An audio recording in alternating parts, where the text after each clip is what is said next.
Live from downtown Detroit, home of WDIV and Click on Detroit, Local 4 News at 6 starts now. The fight over 5G with the rollout of the new wireless service in a matter of hours. Major airlines warn it could cause chaos for flights and impact whether pilots can land safely. Right now at 6, what this means for anyone flying out of Metro Airport.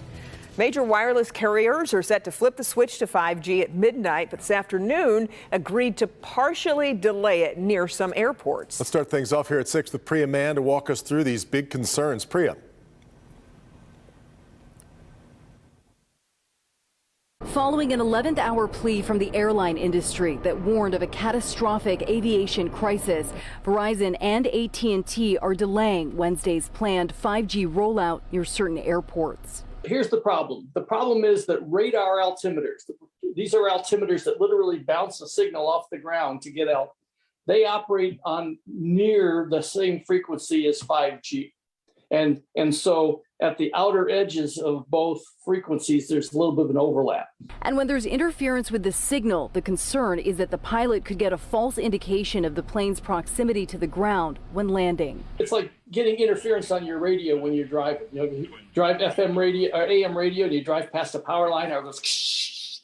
Well, basically the 5G could go to the radar altimeter, and the radar altimeter could give you bad readings. That's the problem. Experts say the vast majority of the time, pilots don't rely on radar altimeters, but they are critical when a commercial pilot is landing in bad weather with low visibility. So if you're landing in very, very poor conditions, and so you're depending on your radar altimeter, and there happens to be 5G nearby, and there's interference, yeah, that could cause a problem.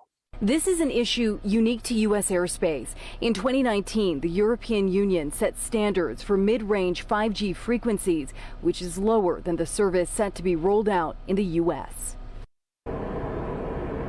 All right, so we were having our own tech issues, but in a nutshell, 5G has a frequency and the equipment pilots use have a frequency. So if there's an overlap, there could be interference. Of course, that's a big problem for pilots. Now, while DTW says that they have a buffer zone, if you have a connecting flight or you have bad weather anywhere, 5G will have an impact. Now, today, DTW did release a statement. In part, it says DTW is one of the 50 airports that will have buffer zones when wireless companies implement new 5G C-band service this month. Over the next 6 months, the airport authority looks forward to receiving additional information from the FAA regarding the effectiveness of these buffer zones to mitigate potential impacts of 5G interference, as well as guidance regarding next steps when the mitigation measures expire. So, of course, as we mentioned, Verizon and AT&T have pushed back those plans. We will, of course, continue to follow this developing story. Reporting live tonight at Metro Airport, I'm Priya Mann, Local 4. Yeah, 6 hours from the launch. All right, Priya.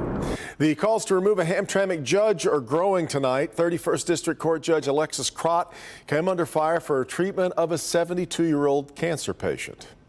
Is it, ma'am, forgivable because my father is currently sick and we cleaned that after? You see that photo?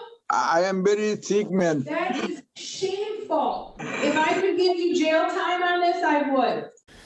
That video of Judge Krott went viral. The Hamtramck man was in court for violating a city ordinance because of his overgrown lawn.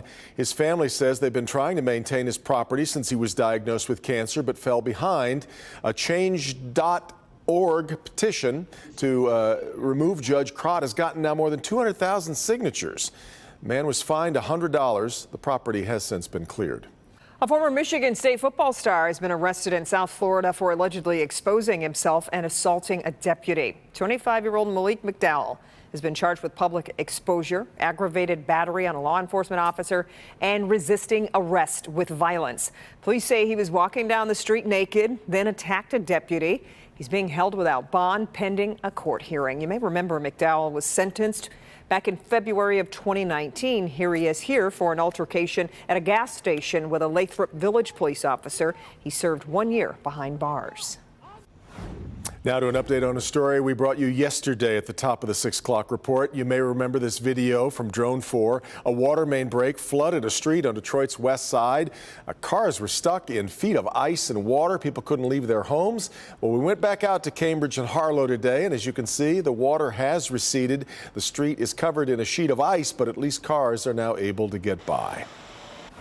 All right, well, your drive to work tomorrow could be a little bit slick. Check in with Paul here for an update on the weather that may be arriving overnight. Paul. Well, I'll tell you what, we're going to see temperatures that are actually going to stay mild through the night. I mean, this is around our average high for the day, 32 over at City Airport in Detroit, 33 in Livonia, 32 in Canton, 33 in Taylor. Down in our south zone, it's low 30s also, 32 at Dundee, 33 in Deerfield, 32 over at Saline. Then moving up into our west zone, we have 30 over in Milford, 31 at Whitmore Lake, and good evening, Ann Arbor, you're at 32 degrees. And in our north zone, 28. The lone 28 here at Deckerville, 31 at Sandusky, 30 at Melvin. Okay, -2 Celsius in Sarnia. That's 28 degrees also. All right, you have company there. In any event, this snow here is barely making it to the ground. No problems, but temperatures are going to crash tomorrow. That's the big concern. We'll talk about that in just a few minutes, guys. Paul, thank you. Now to the big news on the battle against coronavirus. Today, the government launched a new website where Americans can order free at-home COVID tests. If you're interested, you can go to the website covidtests.gov. Now, there is a limit of 4 test kits per household, and delivery from the U.S. Post Office should take 7 to 12 days from the time that you order. Following a rapid increase in COVID cases, the level of infection appears to be dropping sharply in Macomb County. That, according to sanitary sewage testing. Officials say this decline offers some hope that infection rates have possibly peaked and concerning trends have started to reverse. This week, President Biden is expected to announce information about his plan to send high-quality masks to Americans for free. And this comes as the CDC updated its mask recommendations, saying Americans should wear the most protective mask or respirator they can find. But in some cases, finding a genuine respirator can feel like a gamble. Dr. Frank McGeorge is here with some tips to help identify fakes. Doc. Yeah, Kim and Evan, you know, from the start of the pandemic, counterfeit high-quality N95, KN95, or now even KF94 masks have really been a problem. Now, officials do their best to stop them from coming into the U.S., but even some major hospital systems have been burned. So here are some tips to help you spot fake masks. The highly transmissible Omicron variant has health officials recommending you upgrade your mask to an N95 or KN95. But the growing demand is leading to online scammers targeting unsuspecting consumers and selling counterfeit high-quality masks. So how do you make sure your mask is real or fake? It's an incredibly difficult market for consumers to navigate. There are hundreds of millions of these masks on the market in America right now that have no oversight. It's very dangerous. The U.S. certifies N95s, while China approves KN95 masks. The CDC has issued a warning, saying about 60% of N95 or KN95 masks on the market are counterfeit. Here are some ways to spot fake high-filtration masks, referred to as respirators. U.S.-approved N95s should have a NIOSH-approved label, confirming it meets the National Institute for Occupational Safety and Health requirements, and be sure it's spelled correctly. KN95 masks from China will not have a NIOSH label. As a consumer, it's impossible to tell by looking at a respirator whether it's a performing respirator or not. They look identical. Also, real respirators shouldn't have any decorative fabric or add-ons. Finally, if an N95 has ear loops instead of headbands, that's a red flag. Only KN95 and Korean-made KF94s use ear loops. Now here's a couple other red flags. If the mask has no markings at all, it's likely fake. Also, look for typos. See whether the sale listing has proper grammar and takes you to the company website. And finally, both the FDA and the CDC have updated their consumer mask website to include a list of approved and non-approved masks. So much to watch out for, Dr. McGeorge. I've often wondered if the shape of the mask tells you anything about what type of filtration it is. Well, you know, unfortunately, not really. Respirators, which is the term reserved for these high filtration masks, come in all different shapes and all different sizes. And the shape of the mask also does not guarantee that it's a quality respirator either. In fact, real and counterfeit respirators come in flat fold, duckbill, cup-shaped, and even my favorite for comfort, actually, is the 3D style wraparound mask. But they all come fake or counterfeit in all those shapes. All right. Dr. McGeorge, as always, we appreciate it. Well, all week, NBC News is taking an in-depth look at President Biden's second year in office. Tonight on Nightly News, the status of his COVID testing promise. The team takes you inside 2 rapid test manufacturers to see the biggest challenges they face. That's ahead at 6:30 on Local 4.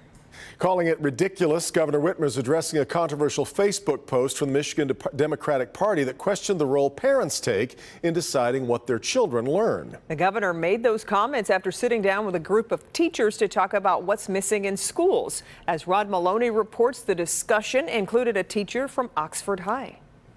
The governor made a couple of stops here in Metro Detroit today, starting here at CNS Health in Waterford near what was the old Summit Place Mall. And what she wanted to do was to hear from people on the ground, healthcare workers and teachers, to find out what she can do as part of the state budget to improve matters for them. Mental health, safety, security, these are things that I know this community has been on, has had a lot to confront. Governor Whitmer in town in advance of her State of the State address teachers and mental health providers, telling her there were lots of needs and too few resources. A point made by Oxford High School social studies teacher Lauren Jasinski, who told the governor she has nearly 200 students in class, 50 for tutoring, and a family, feeling pulled in too many directions. If there's something that can be done to preserve, protect, and reduce class sizes, I think that you could trust the professionals to do what we know how to do. Afterward, the governor said in a press briefing, having smaller class sizes, having more counselors in the school, I think all of these are pieces to making sure that our kids are getting the kind of education they need and our teachers are getting the kind of support they need so that they can be successful. The Democratic Party over the weekend complicated matters for the governor on education in a Facebook post about schooling, saying, quote, "It is to teach them what society needs them to know. The client of the schools is not the parent, but the entire community, the public." It was a ridiculous post. I'm glad it was taken down. I do not agree with the sentiment as a parent of kids who went to the public schools. That post taken down created howls of protest in Lansing from Republicans, saying that the Democratic Party believes that the parents have no say. The governor says it needs to be a collaborative effort between parents, educators, and the Department of Education. In Waterford, Rod Maloney, Local 4.